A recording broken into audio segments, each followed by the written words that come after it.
Hello, everyone. Not sure if you have met me before in the campus. Hi, Dr. Muhammad Naim. Nice to meet you.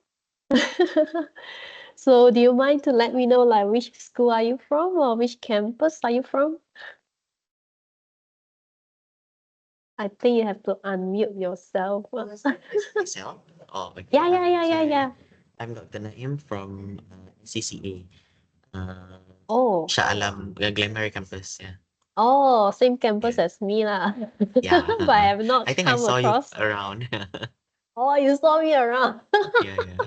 Okay, nice meeting you. Which course are you teaching? Currently, I'm teaching public relations subjects. Oh, I So see. communications. Yeah. Ah, okay. Welcome to URW Malaysia. Hi, Sheila. Hi, Dr. I was Alicia. Alicia will do lah. Okay. Yeah, I was wondering. Yeah, then I was talking with Dr. Tang, and then yeah, we were asking lah, like, who are the new lecturers that will be like joining this estate trip. Then he told me, oh, you know this Miss Noshila, she's doing data science. Then I was like, oh, then only I know it's you. Yes, I got session with Dr. Tang this morning. Mm. Yeah, lah, still got one more to go lah. I think next Friday, right, on research. Yeah, by Dr. Jasmine. Yeah. Hi, Mr. Jalani. Hi. Hi, can you hear me? Yes. Yeah. So from what I heard from Dr. Tan, you are from SOE, right? Yeah. I'm from SOE. Okay. So also at Glenmary campus, right? Correct. Okay. So when did you join? January, this January, Oh, 2025. okay. Not too long ago. Yeah. So how do you find URW so far? It's good. Okay lah. All right. Good to hear that. Welcome. And Dr. Diana, hello. Are you there? Yes, I'm here. Hi, Dr. Diana. So you're from Hi. Penang or Glenmary campus? I'm from Penang campus. Oh, Georgetown or Batu Kawan? So far, I'm teaching both campus. Oh, so Uh, but you are staying in Penang yeah. or mainland? Oh, Uh, so you travel lah. currently, yes, I have to travel. So currently, I'm staying nearby Batu Kawan lah, Bandar Kasia. But if I Okay. have Georgetown class, I will travel to Georgetown lah. Oh, I see. All right. So, which school are you from? So I'm from engineering. Oh, same like Mr. Jalani, right? Yeah, both of you. I mean, yeah, one is from Penang, one is from Glenmary Glenmary. campus. Mm-mm. All right. Nice meeting you and welcome to the big Thank family. you. Thank you. All right. So maybe we will wait for another 5 more minutes if that's okay. I know it's Friday. Do you all still have classes later? No lah. Today no. Okay. All right. My session is not going to be long. Yeah, just a short sharing lah about what blended learning is lah. I believe all of us also have your way of teaching. So for me right here, I'm like just sharing with all of you. Maybe if you have like some thoughts or some tools that you have used, yeah, feel free to like just pop your thoughts at the chat box or you can unmute yourself as well. By the way, yeah, I asked all of you, but I didn't introduce myself. So I'm Alicia.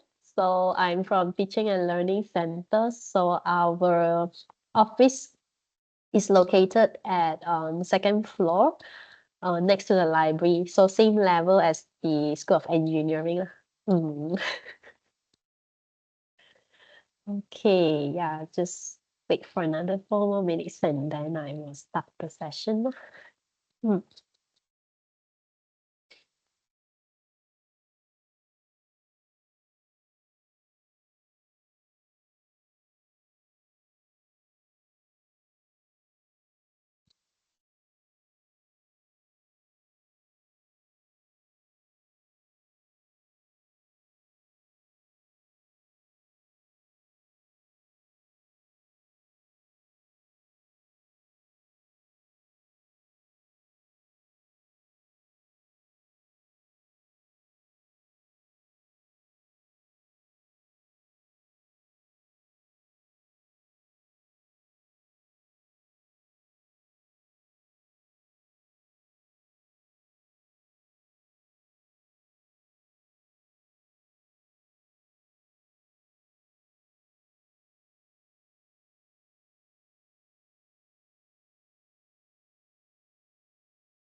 All right, so I guess I will just start the session. So welcome, Dr. Abdullahi. Hi. Hi, Dr. Alicia. Sorry, I was Alicia. just coming back from the masjid. No worries, no worries. Yeah, that Thank is you. why we actually postponed the session to 2:30. Yeah. That's very thoughtful. Thank you very much So indeed. which campus are you from? I'm from the Penang campus.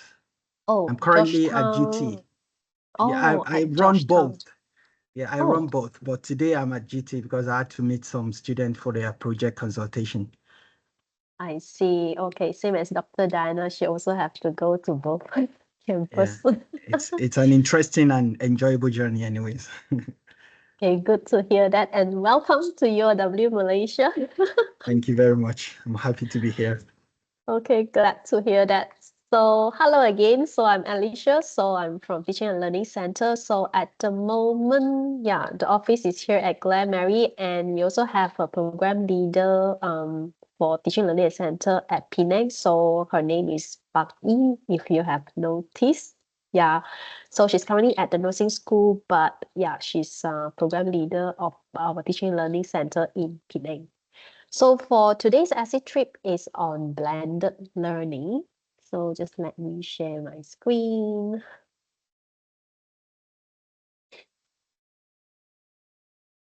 You all can see my screen, right?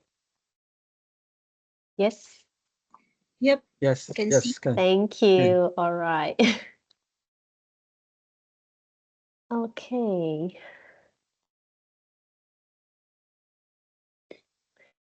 So for this sharing session, I will be explaining what are the key concepts and benefits of this blended learning, and how we can engage the students in this blended learning environment, and what are the challenges that are associated with this blended learning. All right. So before that, when you think of blended learning, what's the first word that comes to your mind? Yeah, so you can scan this QR code, or you can go to slido.com and you can enter the number 1663151. Yeah. So when you think of blended learning, so what is the first word that comes to your mind?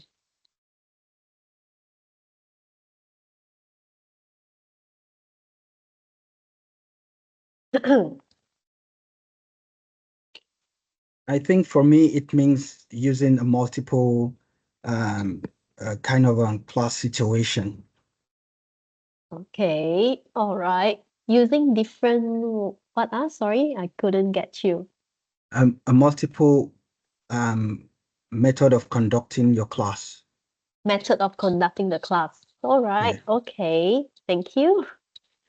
Media utilization, all right. Yes. Let's see what the others think about blended learning. Hybrid teaching between face-to-face and online. Okay, mixed methods.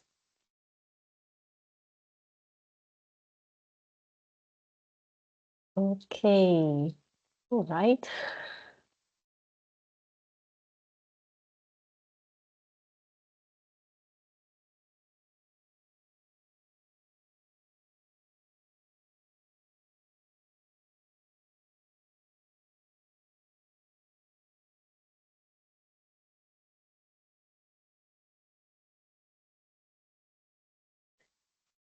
Combination between conventional and non-conventional learning. Okay.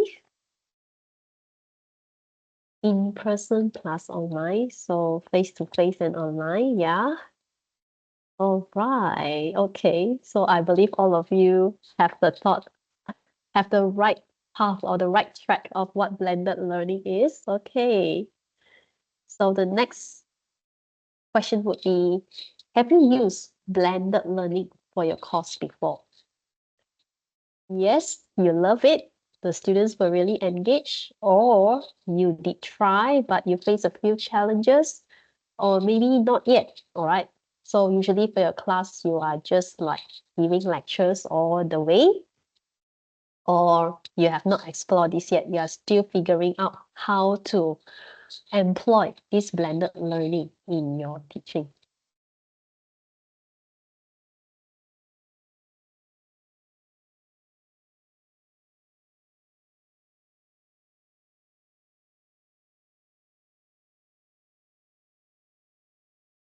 Okay, Dr. Diana, haven't tried yet. All right.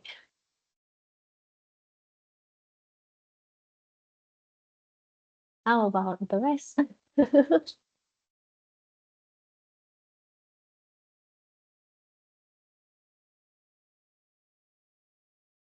Okay. So I believe most of us like 50-50, right? Okay, so okay, you use few times for the early week into lecturing. Okay, all right. So maybe I will just first define, then maybe at the end of the session, maybe we can have a sharing about what are the tools, because maybe at this point of time, you might think that you have not used blended learning, but in fact, you are using it already in your class. Yeah. Okay. So by definition, blended learning, as just now what you have mentioned, is that it's a process, all right, or tool that integrate either like online or you use like technology with a face-to-face session. So this is how everyone will perceive generally that, yeah, blended learning means that I use something technology and then I just use online, and then after that I have a face-to-face session, and that is called blended learning. However, in a wider term, all right, or in a broader term, blended learning actually is not only limited of using technology tools, or maybe just like you conduct your class online. But as what Dr. Abdullahi have mentioned just now, it's a combination as well of several methods on these teaching and learning practices. So the main aim of using this blended learning is actually to increase the engagement, all right, of your students in your class, as well as we hope that they will retain the information that you have shared with them. So the methods of blended learning can be like among student to student. So it's not necessary that among teacher and student, but it can be a discussion between student and student, depending on the activity that you have set for them. All right.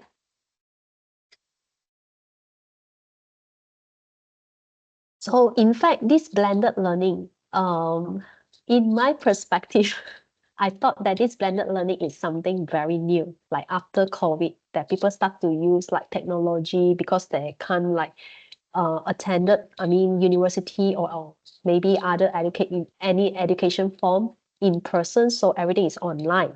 So it comes the term blended learning. But in fact, blended learning has been used far way back in the 1840s. So where it was being launched by this instructor known as Isaac Pitman. So what he did is actually he used, in fact, of like a face-to-face traditional classroom, he sent materials to his student via mail. Of course, 1840s, we still do not have internet yet, right? And then gradually in 1960s and 1970s, the first technology-based training approach has been introduced at this point of time. So instead of like relying on printed materials and face-to-face, started to have like audio cassettes at that point of time. So instructor no longer just have to be in class, but they also try to use other methods to convey their content or knowledge to the students.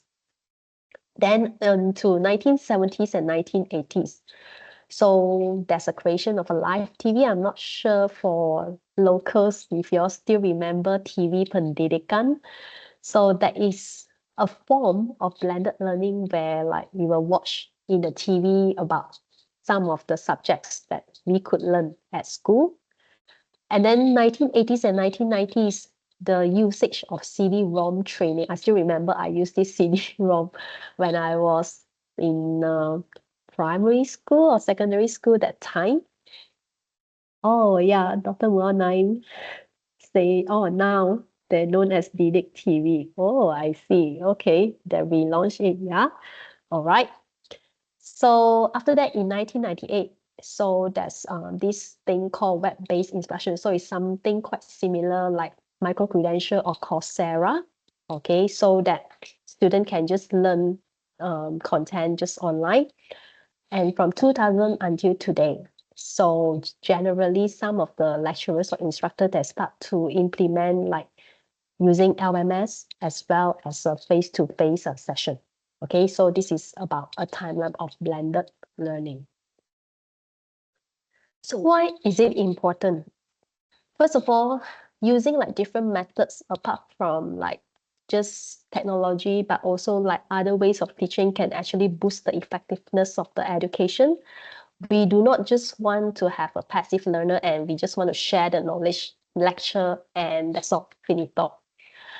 And with this blended learning, it also helps the students to able to access to the materials much easier because nowadays, this generation, they are much more into their mobile phone and they want it to access like anywhere, anytime that they want, as well as convenient to them.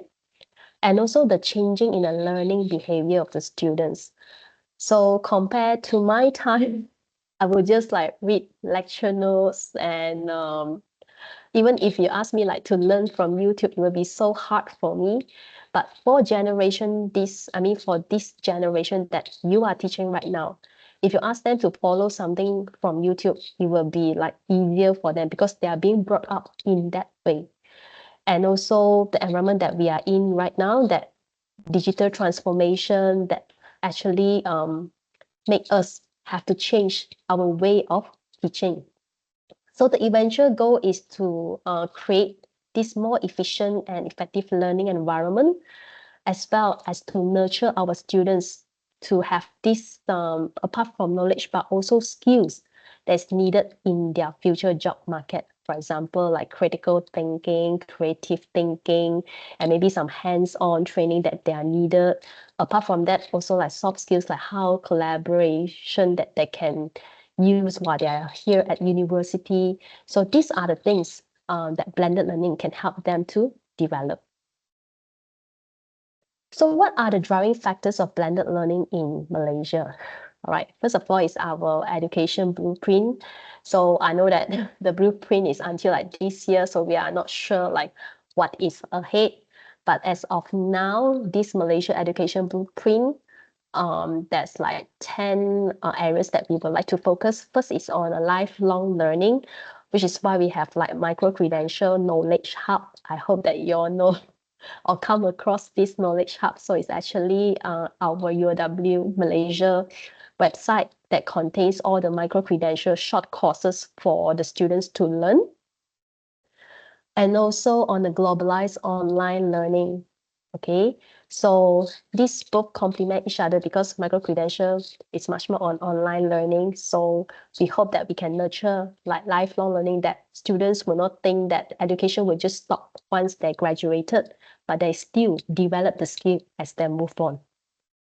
And also this IR 4.0, which focus on automation, Internet of Things. So it's important for us to also integrate some of this technology in our teaching.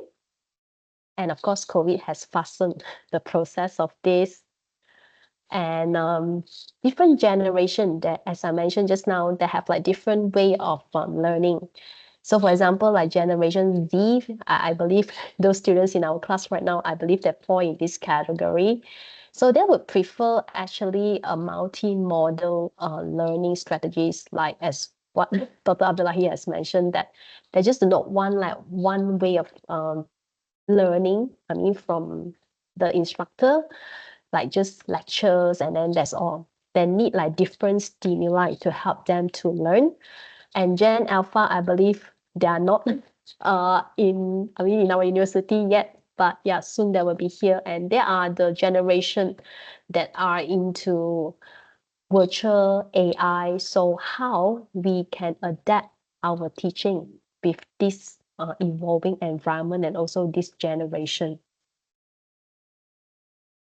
So some advantages of using this blended learning is that, of course, it will increase student engagement because you are using like different models to engage with them, like maybe like real case scenario, or maybe you bring them for a field trip and then they need to write a report and learn about the topic. And also flipping the classroom, so I will talk about this later on, can also improve comprehension. But for this, it really depends on the maturity of the students. So some that couldn't really like do the pre-reading, maybe they already have the expectation that lecturer must first teach me before I can move on for the activity. But some students that will do pre-reading. So pre-reading is something like a flipped classroom. So they will understand better of your topic before coming to your class.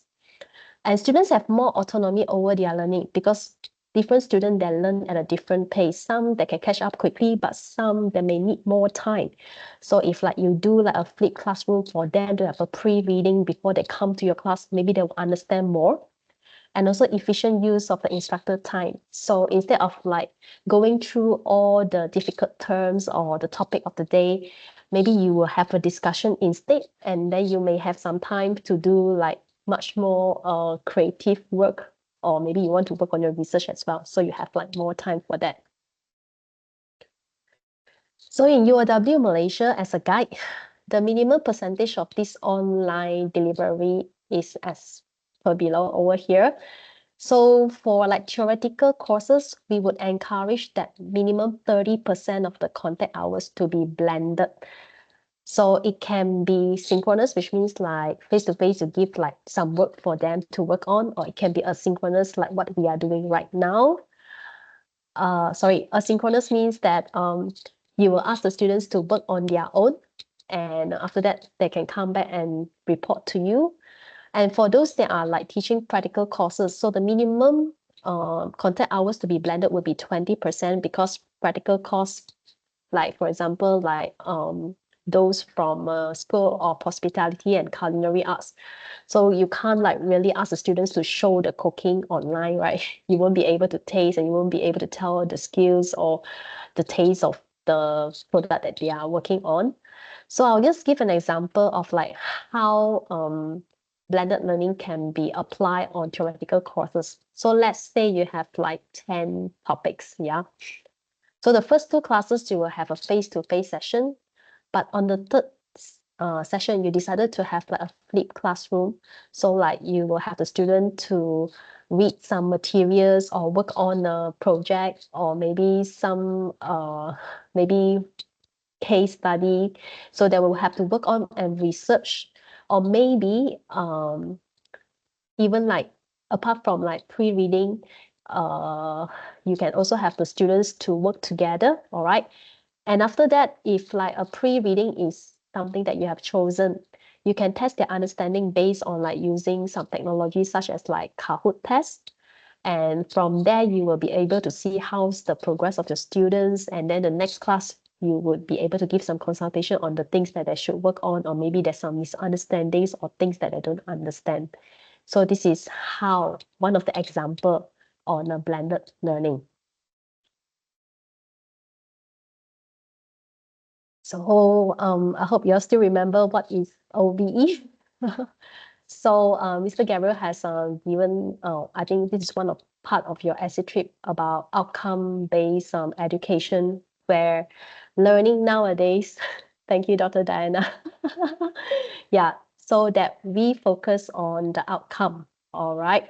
So there are three important points, all right, that support this OBE philosophy. One is curriculum design, assessment, yeah.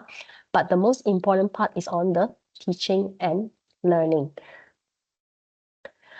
So teaching, of course, we all know that we are giving lectures or lessons about a particular subject, while learning is about how the students gain the knowledge.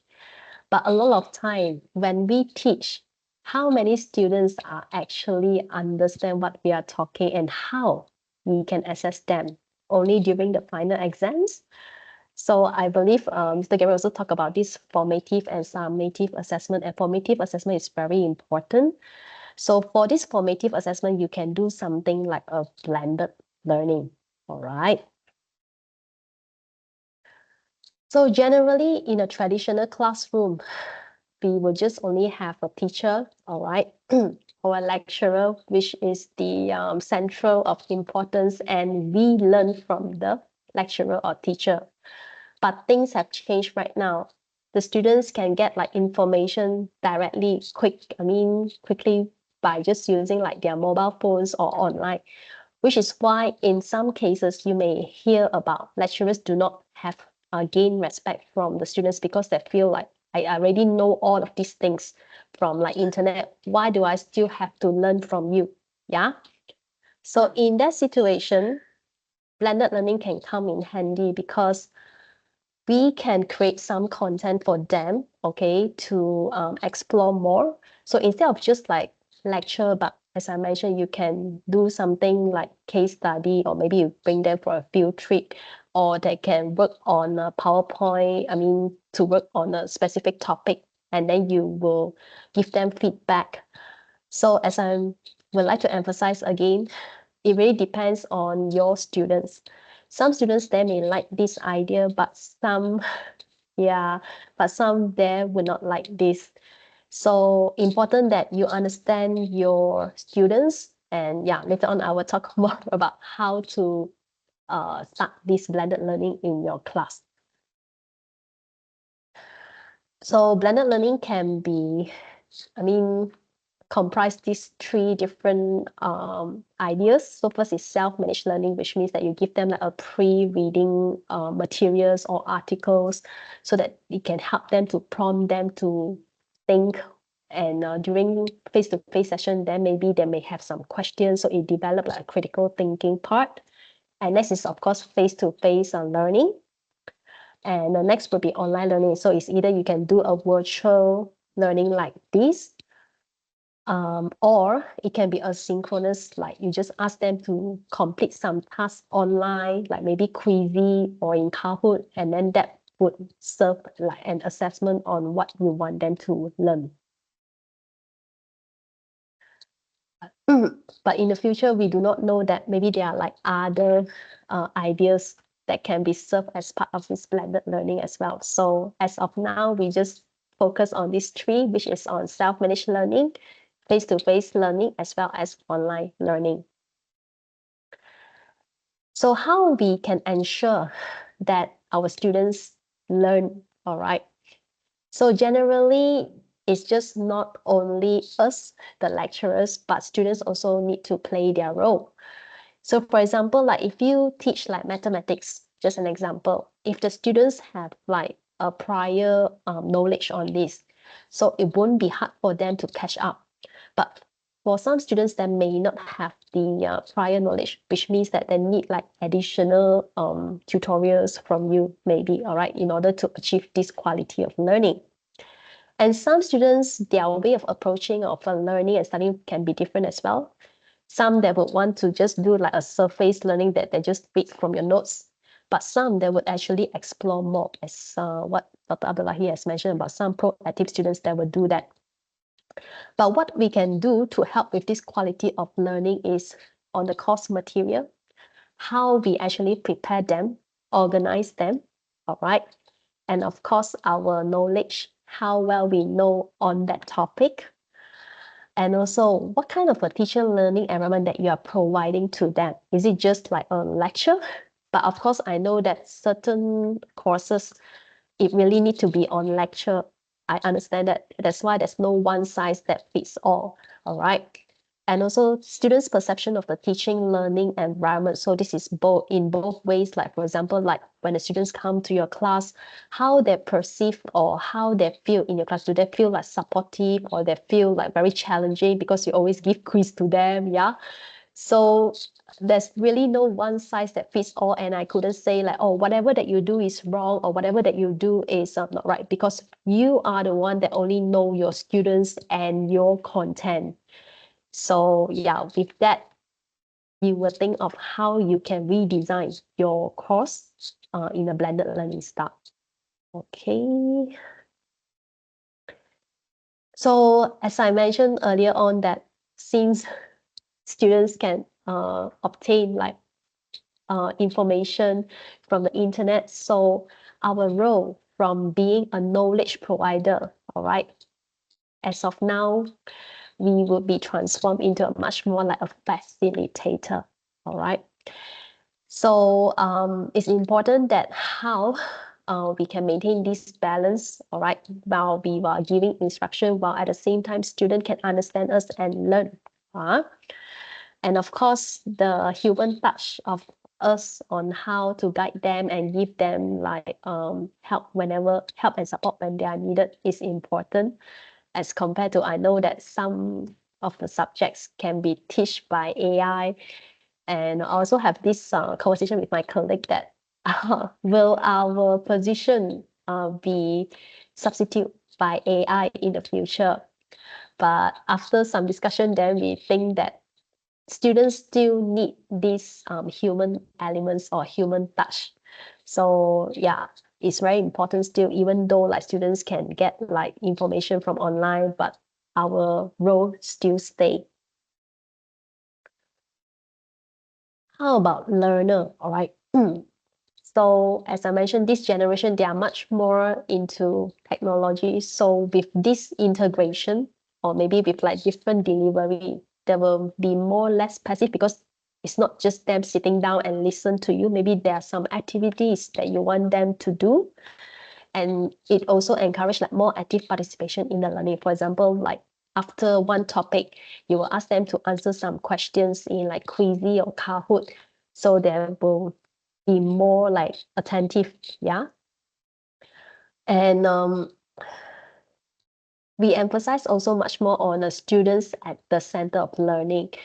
So in your observation later on, so there will be a part on how the observer will see like if your lecture is much more based on students at the center of learning.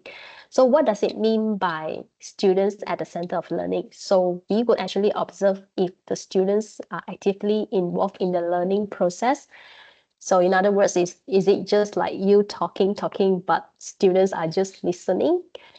And if the learning during your class, yeah, is only based on real life, okay, and authentic situations that are relevant. So maybe some of the topics you can relate into like some of the industry real cases, so that they can have thought about, oh, maybe I can apply this knowledge.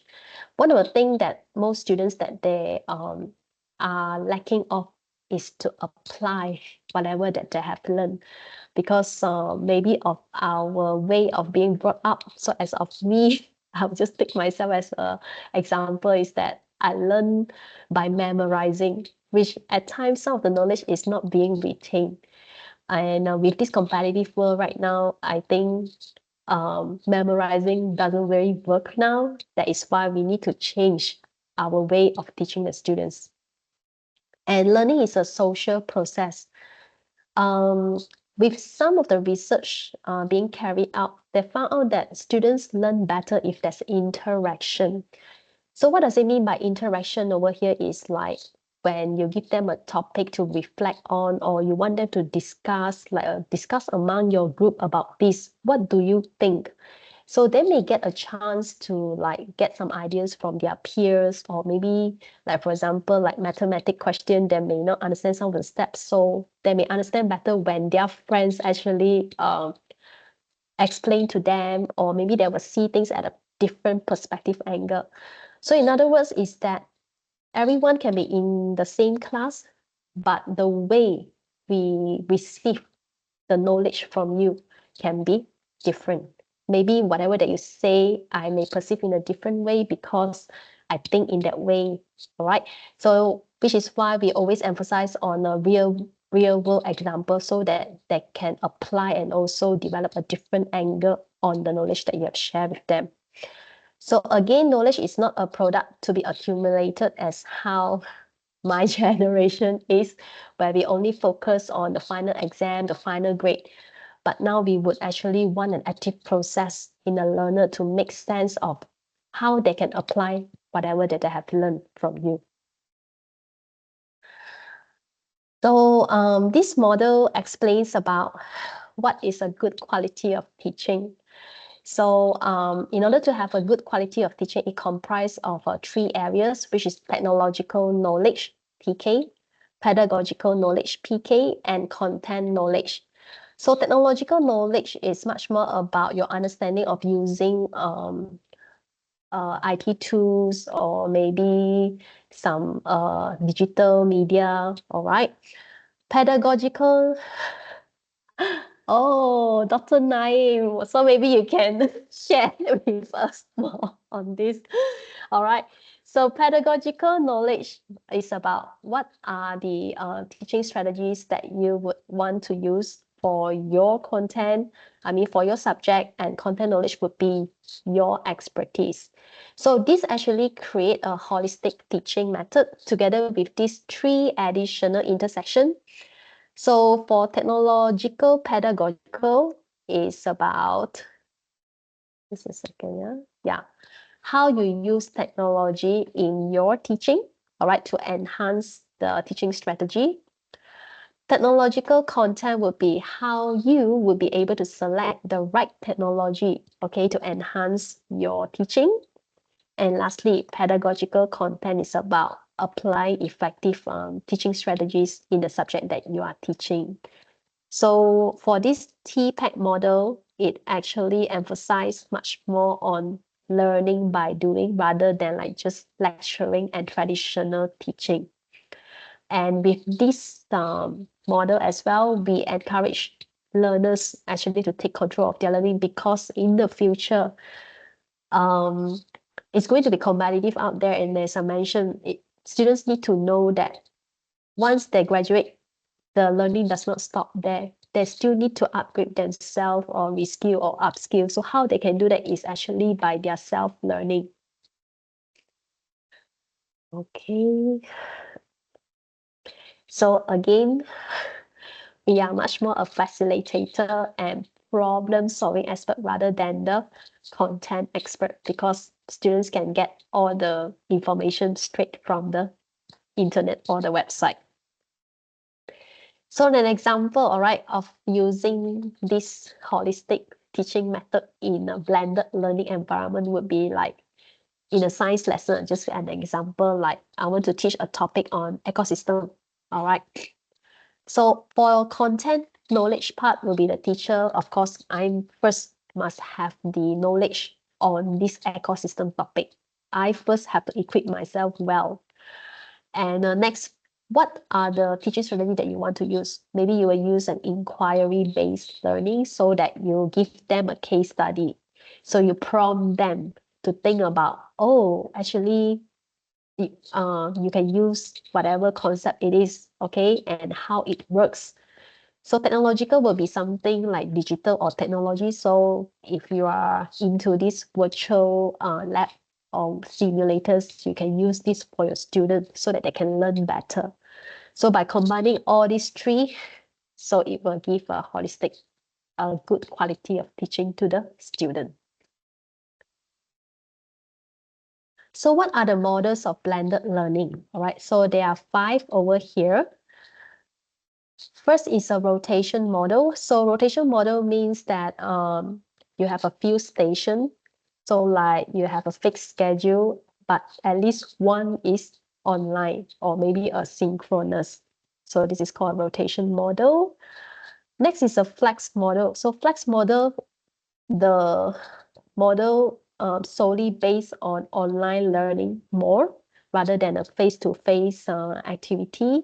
So the lecturer or teacher's role over this flex model would be just a support. So in other words, that the student will have autonomy over whatever that they learn. Okay. And a la carte model would be students, I think some of the schools that allow students to choose whatever courses that they want to work on. So maybe some of the courses it needs to be done online. So some schools that might have this option for students to learn online. For example, like NPU subject is mostly online, yeah. Okay, and then this enriched virtual model is actually ODL model. So generally, like students learn by their own online. And of course, just 1 or 2 classes that may need to go to the university or campus for a face-to-face like consultation classes. And this flipped classroom model would be, as I mentioned just now, so student will learn at home for the pre-reading session or maybe pre-work that you want them to work on, so that it prompt them to think about, oh, today my lecturer is going to teach about this, so they're going to research more so that they can have a discussion on that later on. Okay, so this is just a table to compare these different 5 models. So generally, flex model and a la carte model, the student will have high autonomy over their learning process, whereas the rest would be still need the guidance or the teacher's presence. All right. So next, after knowing what is blended learning, so you decided to design your course, all right, in a blended learning way. So it will comprise like these 5 different phases. So the first would be analysis phase. So I believe all of you have lecture for some time, and then you much know like how it's going.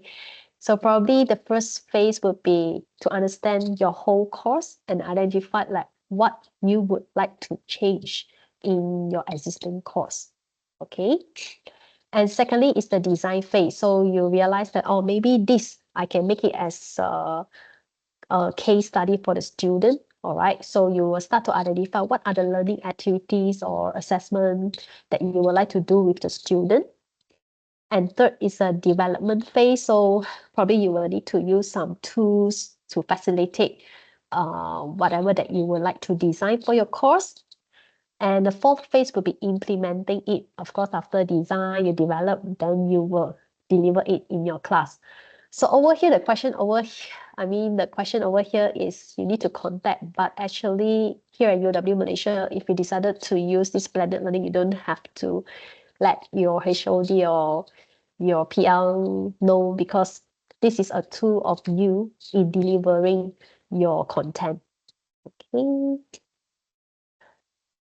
And the last phase will be evaluation. So often we will just do whatever that we want to do. Then till the very end of the day, we may not take the time to reflect on, is it effective of using such method in my course?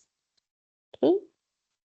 So some lecturers that may also ask the students feedback on their course, so that they would know like maybe there are things that they can improve, or maybe they will let you know that, oh, Miss, I really love whatever that you are doing. So you know that you can continue with this.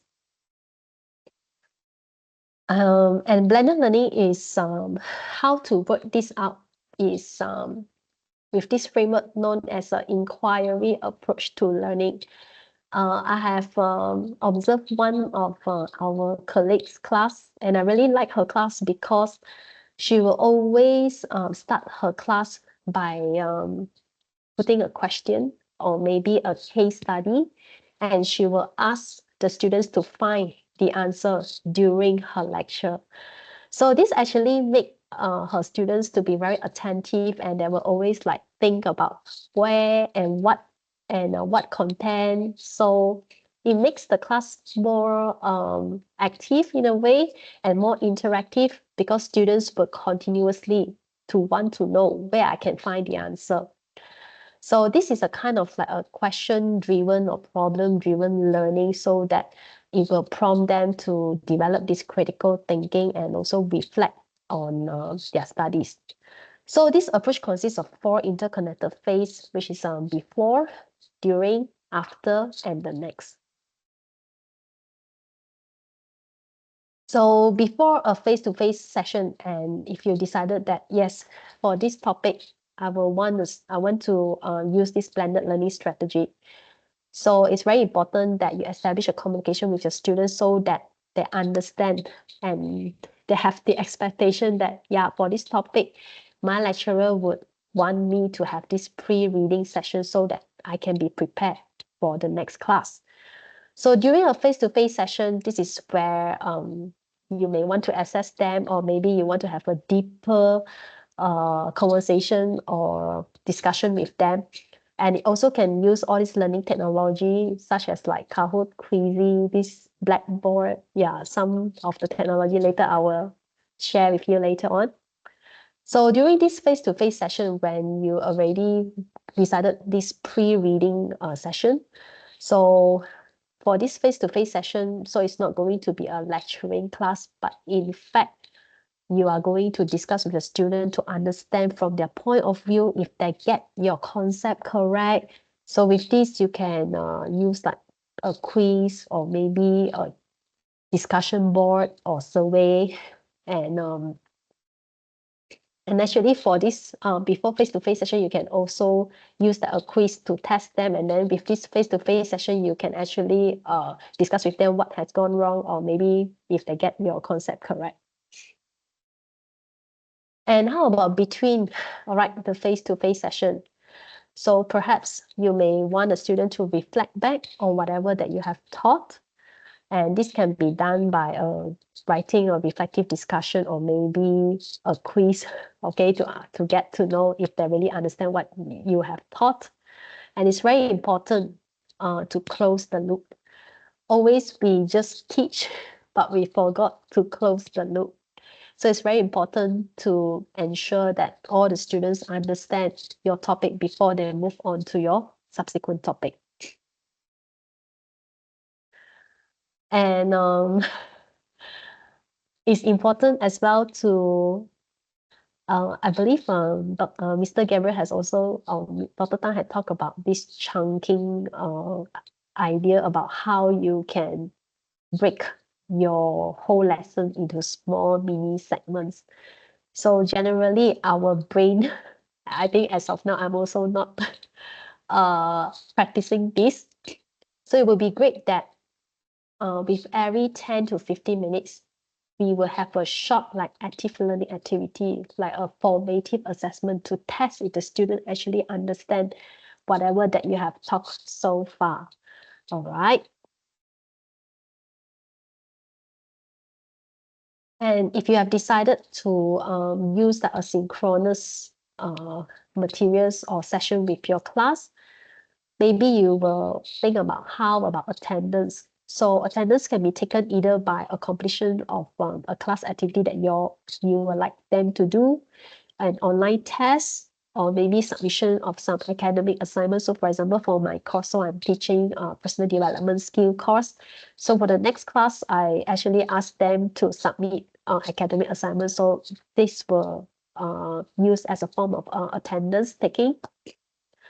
And it's also student participation on an online task at times is more important of them like attending your class, because at times they can just come to your class but coming with the mind empty, so that won't do as well. So sometimes we need all these activities to get them on track, and also for us to keep track if our students actually understand what we are lecturing.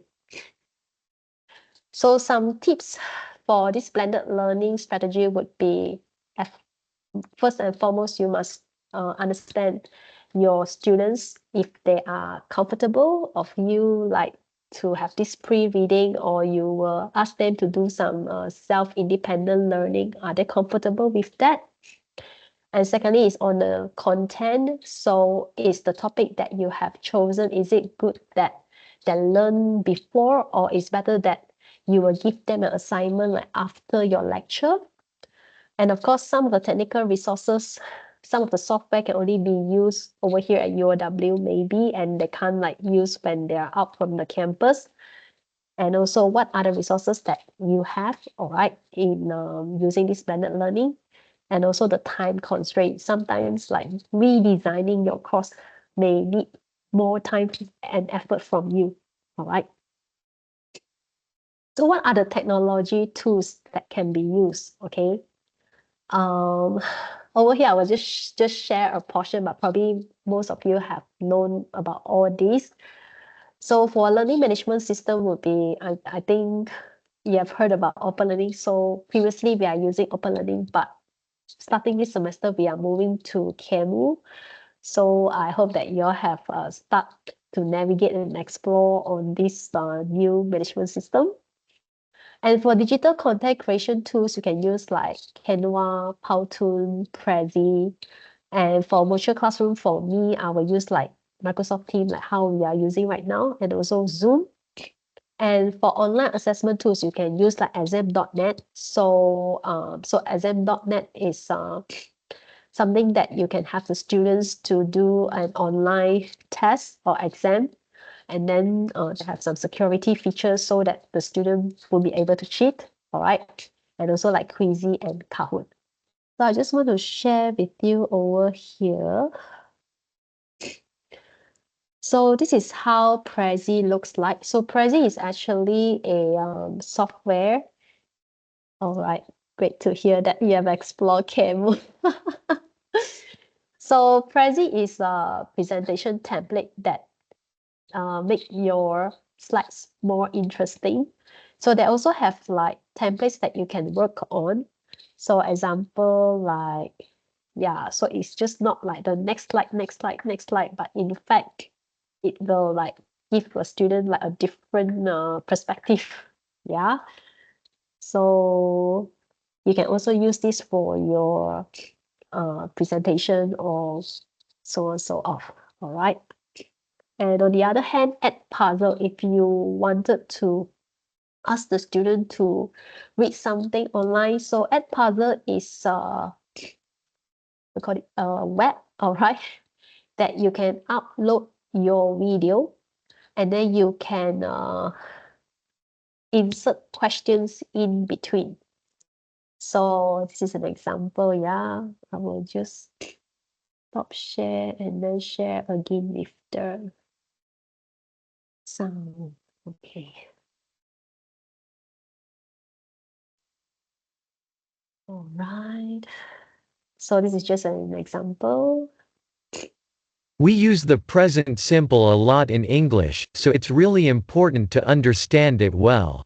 So this is about English class, okay, on learning grammar. We use the simple present when an action is happening right now, or when it happens regularly or unceasingly.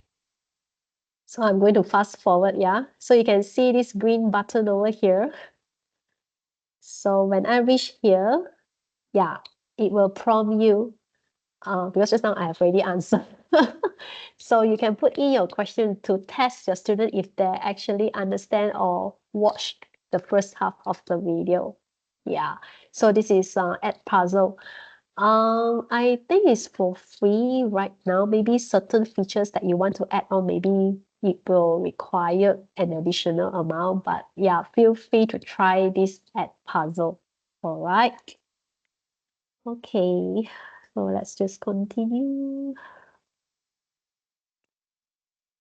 And some example that how we can engage the students in a blended learning environment. First is on active learning. Sorry. So for this active learning is much more for the students to retain their information, because when they need to hands-on, when they need to go and research the content, then they will able to memorize more, not memorize, but understand more or retain the knowledge. So example would be like think, pair, share method. So what this scenario can be done is first of all, you give them a question, ask them to research on that, and after that you pair them up so that they can discuss with their partner or in group, and after that they share their findings in the class. Okay, that's number one. Another one is case study. So yeah, you can give like an industry related to your topic for them. Another one is role playing. Yeah, some students they just love to act. Yeah, so they feel much more like they can talk about their ideas, maybe like a debate, like if let's say of ethical decision making. So maybe you can have like role playing like a CEO and an employee, how they're going to make decision. And for us, we are just a facilitator to prompt the questions for the students to think about. Next is using multimedia. I believe like you also use video, sorry, in your classes. So multimedia is used usually when it's hard, I mean, to explain some of terms or concept. Maybe some students that can understand better with visual or video. So there's also an important point that if you are showing a video in your class that recommended not more than 6 minutes, because after 6 minutes, we won't focus anymore. Okay. And next will be a podcast. So you can use like audio recording, especially from school of SCCA. Yeah. So maybe you will use all this media for your teaching. And also like some simulation if you have some simulators that the students can use for their classes. Another one is gamification. So for this, if you all have known Miss Idora, she's from SCCM. She's the master, I would say, on this gamified learning. So she has been a research and used like different methods in her teaching to the students. So this gamification is to apply some game design elements. So you can use, I think, Quizy and Kahoot, they have all these points and badges. So you can give them like quizzes, and when they achieve something, from what I heard from her, is that she give like just a small packet of like noodles, and even with that, students are very happy because they feel the satisfaction and also the motivation to learn more and to be the top of the class. All right. Another one is on a collaborative learning. So this can be done with like group assignment where students need to work together in a small group. So example would be like collaborative research project where they research for a topic or assignment. And also students can also provide constructive feedback on each other's work, which I have seen on one of the lecturers during her class on communication, oral communication class, where students will give like feedback based on the rubric so that students can understand like from this point of view, what is it all about. And of course, the lecturer would also have a look on that review and to also share her thoughts on that. And also discussion group so that it won't just be a boring class whereby they just listen to you, but they also will discuss among themselves. As I mentioned, learning is a social process. And with this interaction, it actually helps them to understand more. All right.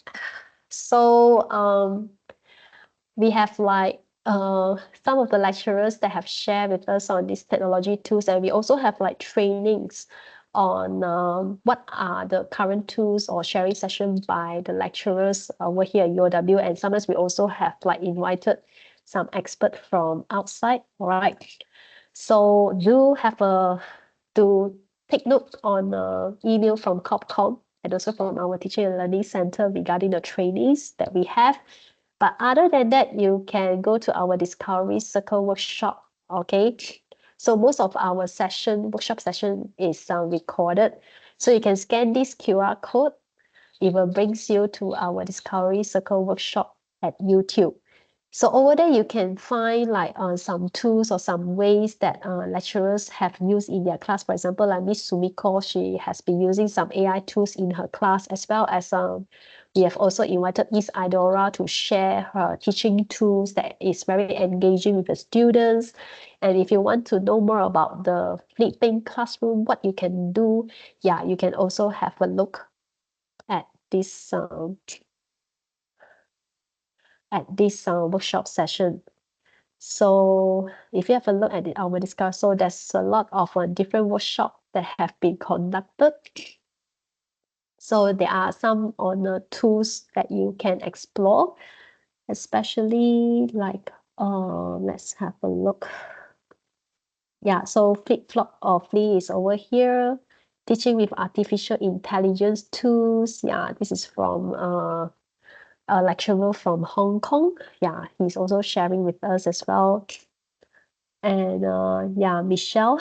Yeah, Miss Michelle. Yeah, she's having, yeah, she's our expert, but she has left lah. Yeah, in using all these interactive tools with a student. So we are still keeping some of her workshops, so you can have a look on how to create engaging video if you want to have your materials online. Yeah, so you can have a look on all these workshops that have been done previously. Okay. So last but not least, what are the challenges and some of the solutions for these blended learning practices? Of course, student engagement and motivation. Some students, they are very, how to say, comfort with the spoon feeding culture. So they may not appreciate when you want them to go back and find out a topic or research some of the topic. But mostly what I see in our UOW students is that they are very willingly and very proactive if you were to tell them to pre-read before coming to your class. So of course, it's very important that we set their expectation right before the course start, all right? And using interactive elements like quizzes, games, as I mentioned, can make it more engaging for students because they are not just sitting there and listen to you, but there's some activity going on. Another challenge would be balancing online and in-person. But of course, I mean, over here at UOW, we are encouraging to have like at least 30% of your courses to be blended. So you can try to see on your course right now that which part that you would like to use this blended learning strategy. All right. And some of the best practices of this blended learning would be to provide a clear course design for the students.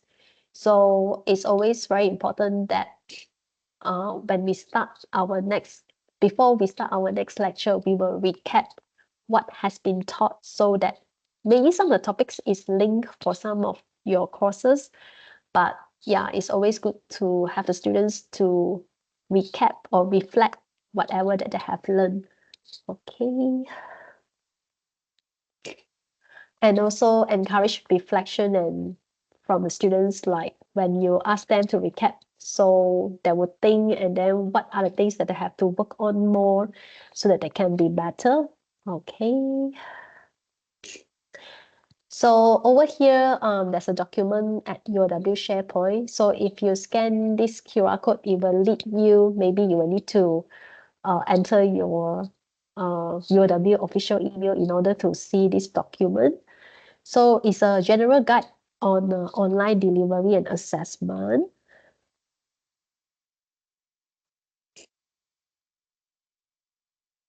So this is how it looks like. So it will tell you more about what you need to be ready and what is synchronous online learning and asynchronous, how to design the online learning, what is expected over here. So yeah, you can find all the information over here. Okay. So very last but not least, just to share a quote with all of you is that if we teach today's student as we taught yesterday's, we rob them of tomorrow. So knowing that the world out there for students is very, very competitive right now. So how we can help them during their university time over here to grasp all the skills that they needed when they are out in the future. So of course, we ourselves have to evolve on our teaching and so that we will be able to help them, all right, to grasp the skills that they are needed for their respective program or their courses. So that's all from me. Thank you very much for your time. You have anything to share or question? Too many information. Too many things to try. But to be honest, I'm also still trying to adopt this blended learning in my course. And I would say that it's not easy because sometimes we have a lot of topics to teach. I can understand that. So perhaps after some time when you already like know much more about the topic or the course, then yeah, it will be easier for you to tweak from the content. Yeah. The online courses. Which online courses, yeah, Dr. Diana? The Knowledge Hub, is it? I can't remember the one that you show me in YouTube. Oh, okay, that okay, one. okay. 1 second. Okay.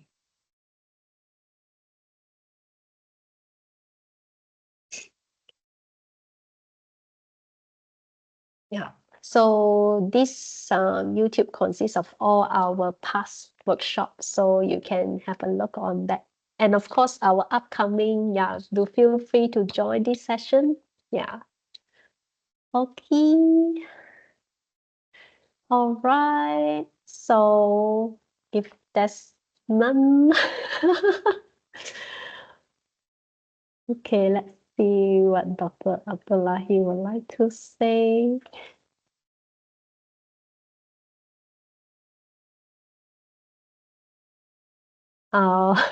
Yeah, most welcome.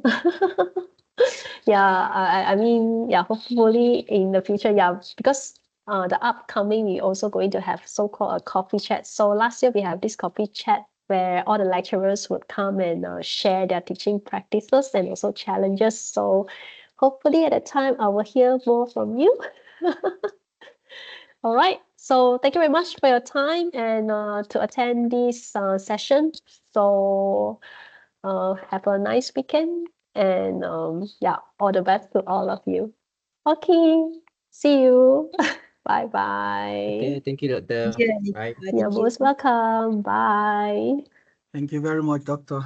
You're Bye. most welcome. Thank you.